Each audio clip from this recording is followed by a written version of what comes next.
Hi friends, welcome back to home creations by Chintalli channel. ఈరోజు నేను మీకు చాలా సింపుల్గా అలాగే టేస్టీగా క్యాప్సికమ్ ఫ్రైని ఎలా ప్రిపేర్ చేసుకోవాలో చూపించబోతున్నాను.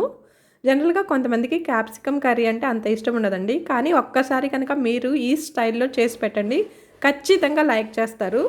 అలాగే దీన్ని ప్రిపేర్ చేసుకోవడం కూడా ఎక్కువ టైం పట్టదు, జస్ట్ 10 మినిట్స్లోనే రెడీ చేసేసుకోవచ్చు. సో ఇక ఆలస్యం చేయకుండా ఆ సింపుల్ ప్రాసెస్ ఏంటో చూసేద్దామా. ముందుగా దీనికోసం స్టవ్ ఆన్ చేసుకొని ఒక కడాయిని పెట్టుకొని 2 టేబుల్ స్పూన్స్ వేరుశనగ గుళ్ళని లో ఫ్లేమ్లో డ్రై రోస్ట్ చేసుకోవాలి. పల్లీలు చక్కగా వేగిన తర్వాత వీటిని ఇంకొక ప్లేట్లోకి ట్రాన్స్ఫర్ చేసుకొని పూర్తిగా చల్లారనివ్వాలి. నెక్స్ట్ సేమ్ అదే కడాయిలో ఒక 10 దాకా ఎండుమిర్చిని తీసుకొని వీటిని కూడా లో ఫ్లేమ్లో డ్రై రోస్ట్ చేసుకోవాలి. మీకు మిర్చి అనేది కొంచెం ఘాటు ఎక్కువ ఉంటే కనుక మీ టేస్ట్ని బట్టి అడ్జస్ట్ చేసుకోవచ్చు.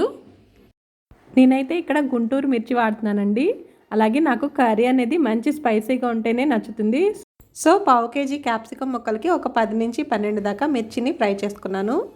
ఇవి కూడా చక్కగా ఫ్రై అయిన తర్వాత వేరే ప్లేట్లోకి ట్రాన్స్ఫర్ చేసుకుని ఇదే కడాయిలో 2 టేబుల్ స్పూన్స్ ఆయిల్ని హీట్ చేసుకోవాలి.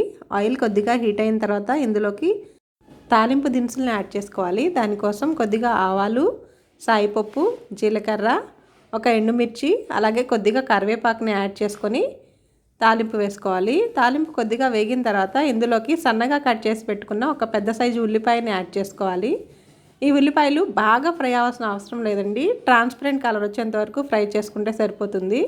ఉల్లిపాయలు కొద్దిగా వేగిన తర్వాత ఇందులోకి ముందుగానే కట్ చేసి పెట్టుకున్న క్యాప్సికమ్ ముక్కల్ని యాడ్ చేసుకొని ఒకసారి బాగా కలుపుకొని ఒక 5 మినిట్స్ పాటు ఫ్రై చేసుకోవాలి. ఇవి ఫ్రై అయ్యేలోపు మనం ముందుగానే వేయించి పెట్టుకున్న పల్లీలు అలాగే ఎండుమిర్చిని ఒక మిక్సీ జార్లోకి ట్రాన్స్ఫర్ చేసుకొని ఒక 4 లేదా 5 వెల్లుల్లిపాయ రెబ్బల్ని యాడ్ చేసి మిక్సీ చేసుకొని ఒక పక్కన పెట్టుకోవాలి. ఇది మిక్సీ చేసుకునే లోపు మన క్యాప్సికమ్ ముక్కలు కూడా కొద్దిగా కుక్ అయి ఉంటాయి. ఇప్పుడు ఒకసారి గరిటెతో కలుపుకొని ఇందులోకి కొద్దిగా పసుపు అలాగే రుచికి సరిపడా సాల్ట్ని యాడ్ చేసుకోవాలి. సాల్ట్ మొత్తం కూడా మన క్యాప్సికమ్ ముక్కలకు పట్టేటట్టు మరొకసారి బాగా కలుపుకొని ఇందులోకి ముందుగానే మిక్సీ చేసి పెట్టుకున్న పల్లీల కారాన్ని యాడ్ చేసుకోవాలి. మనం ఆల్రెడీ ఎండుమిర్చిని మిక్సీ చేసుకున్నాం కాబట్టి సెపరేట్గా కారం యాడ్ చేయమండి, ఇదే సరిపోతుంది. ఈ విధంగా పల్లీల కారాన్ని యాడ్ చేసిన తర్వాత గరిటెతో మొత్తం కలిసేటట్టు ఒకసారి మిక్స్ చేసుకొని మూత పెట్టేసి ఒక 5 మినిట్స్ పాటు కుక్ చేసుకోవాలి. 5 మినిట్స్ తర్వాత మూత తీసి చూస్తే మన కర్రీ అనేది పర్ఫెక్ట్గా రెడీ అయిపోతుంది. ఆహా, వాసన అయితే అద్దిరిపోతుందండి. టేస్ట్ కూడా చాలా సూపర్గా ఉంది. అంతేనండి, ఎంతో టేస్టీగా ఉండే క్యాప్సికమ్ ఫ్రై రెడీ అయిపోయినట్లే. సో ఫ్రెండ్స్, మీకు ఈ రెసిపీ నచ్చిందా? నచ్చితే మీరు కూడా ట్రై చేసి మీకు టేస్ట్ ఎలా వచ్చిందో నాకు కామెంట్ బాక్స్లో కామెంట్ చేయండి.